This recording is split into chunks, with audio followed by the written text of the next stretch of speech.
Sinindihan niya ang kanyang sapatos sa loob ng sinasakyang eroplano.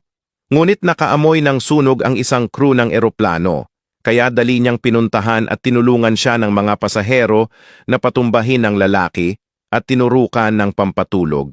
At nagulat sila sa laman ng sapatos ng lalaki, isa palang pampasabog. Kaya hindi nila ito napansin. Buti na lang nalaman nila ito ng maaga, na wala ka talagang pag-asa sa kanya. Kaya lumayo ka na hanggat maaga pa. Binibilang ang hakbang hanggang wala ka na. Nagbabaka sakaling lilingon ka pa.